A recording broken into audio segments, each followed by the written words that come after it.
Hello hello hello hello పారిజాతం, ఎన్నాళ్ళైంది నిన్ను చూసి. అప్పటికి ఇప్పటికీ ఏమీ తేడా లేదు, పంచదార చిలకలా ఉన్నావు.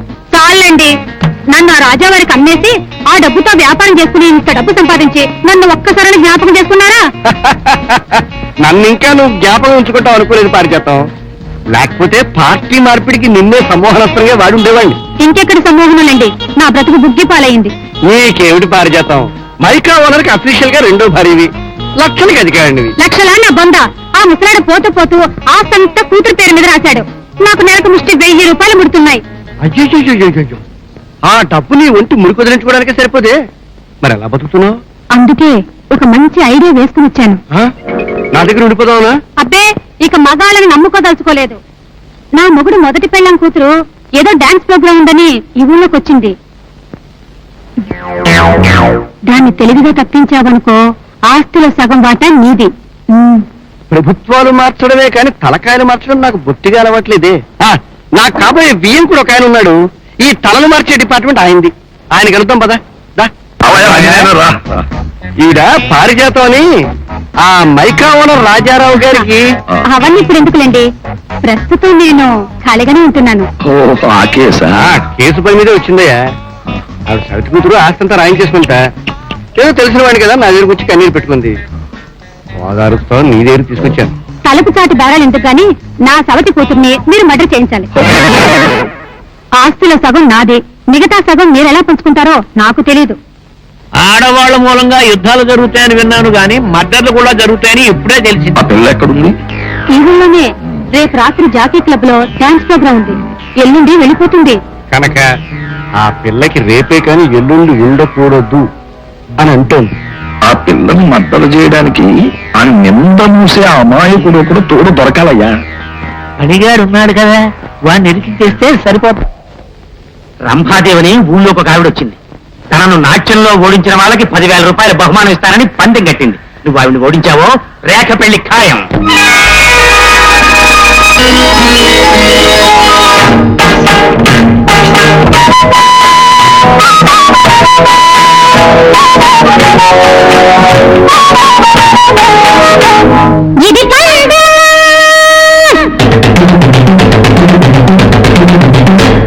ఇది పంతం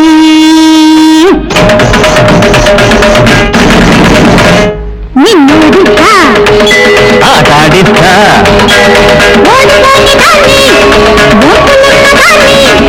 ఆడి గెలుచుకోరా అందమైన దాన్ని, ఓడిపోలు లేవే వయసు కుర్రవాణ్ణి. ఇది పందెం, ఇది పంతం.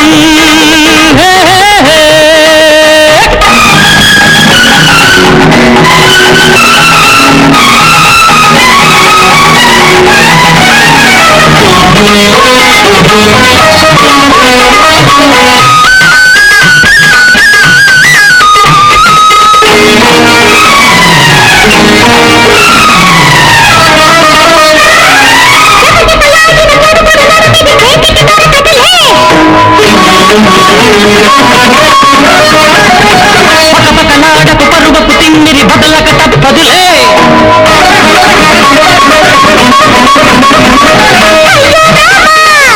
అంటావే భామా,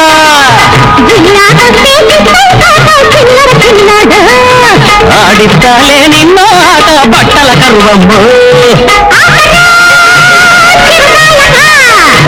బతిమాలక ఇది పందెం, ఇది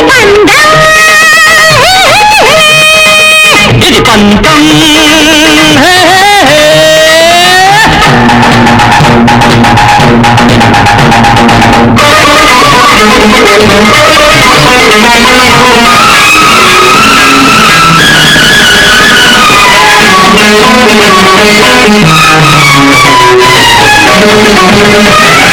పడబడిపోయిన తగదిని అడుగుల తాళం తప్పెనులే.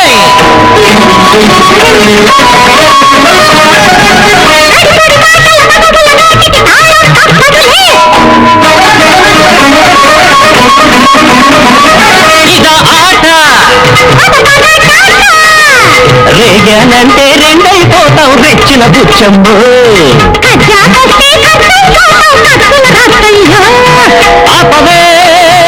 భవ కాళిక నీ ఓపిక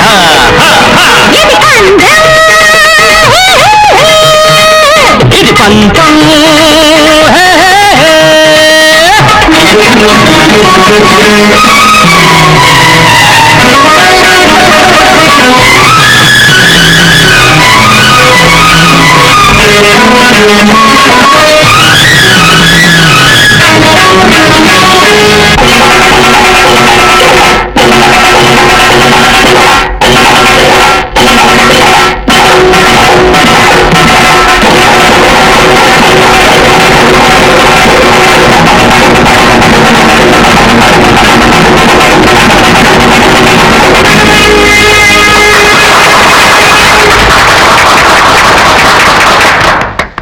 ఇప్పుడు జరిగిన పోటీలో గెలిచిన శ్రీ ఫణి గారికి ప్రముఖ పారిశ్రామికవేత్త శ్రీ కోదండరామయ్య గారి చేతుల ద్వారా రంభాదేవి గారు 10,000 రూపాయలు అందజేస్తారు.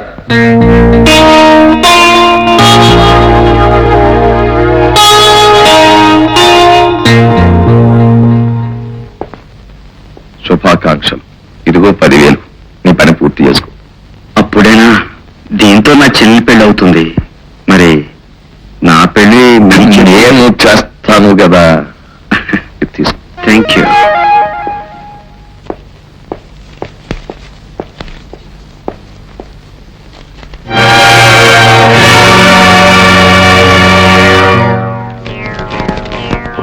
పనిగా అయిపోయావా? ఈ రోజు రాత్రి 12 గంటల లోపు నువ్వు 10,000 తెచ్చి ఇవ్వాలి. ఇవి 10,000 తగ్గుతాయి కనుక నువ్వు ఓడిపోయినట్టే. 12 గంటలకు కలుస్తాను విజయంతో.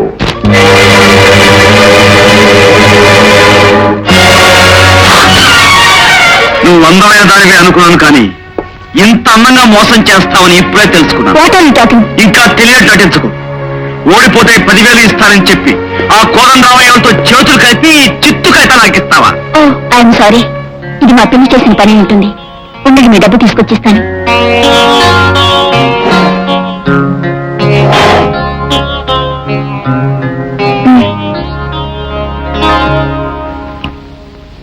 సారీ.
మాల్తి,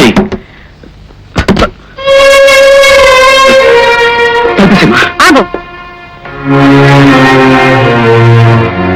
ఎవరినైనా హత్య చేసి వస్తున్నావా? అలా అనుకునే బావగా నన్ను కాల్చారమ్మా. నిజం నువ్వు చెప్పేద్దామని వచ్చాను. ఏమిటి నాకు చెప్పేది?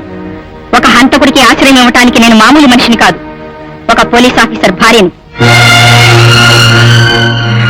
శభాష్, చాలా బాగా మాట్లాడావమ్మా. గాయపడి రక్తసిక్తమైన శరీరంతో తోడబుట్టిన వాడి ఇంటికి వస్తే ఆ గాయం ఎలా అయిందన్నయ్యా అని అడగకుండా ఎవరినైనా చంపొచ్చావా అని అడిగేవే. అప్పుడే నీ గొప్పతనం చెల్లెల చరిత్రలోకి ఎక్కిపోయిందమ్మా. ఆగు. బావగారా, బంధుత్వాన్ని గుర్తు చేసి నేరం నుంచి తప్పించుకుందాం అనుకుంటున్నావా? బంధుత్వమా? ఇంకెక్కడ ఉంది? అన్నయ్య అని పిలవాల్సిన నోటితో హంతకుడా అని పిలిచిన ఈ ఇంట్లో ఇంకా బంధువులు ఎక్కడుంటారు ఇన్స్పెక్టర్? కమాన్, పోలీస్ స్టేషన్ రాకపోతే నువ్వు రాకపోతే నీ శవాన్నైనా తీసుకెళ్లాల్సి వస్తుంది. ఇన్స్పెక్టర్, చెయ్యని నేరానికి నువ్వు నన్ను అరెస్ట్ చేయలేవు. చేసిన నేరానికి శిక్ష పూర్తి కాకుండా నేను నీకు లొంగను. నేను చేసిన నేరం మూలంగా ఒక చెల్లెలు తాళిబొట్టుకు దూరం అయి అనాథైపోయింది. ఆమె మెడలో 3 ముళ్ళు పడకుండా ఈ చేతులకు సంకెళ్ళు పడవు. తప్పుకో. నేరస్తుల్ని ఎదుర్కొనేవాడినే కానీ భయపడి తప్పుకునేవాడిని కాదు. దారి విడు. నీకు మిగిలింది ఒకటే దారి, అది జైలు దారి. అయితే నీ అడ్డు తొలగించుకుని నేను రహదారిలో వెళ్ళిపోతాను. అసంభవం. నేను వెళ్ళటం కాదు, నువ్వు ఆపటం అసంభవం. అదిగో!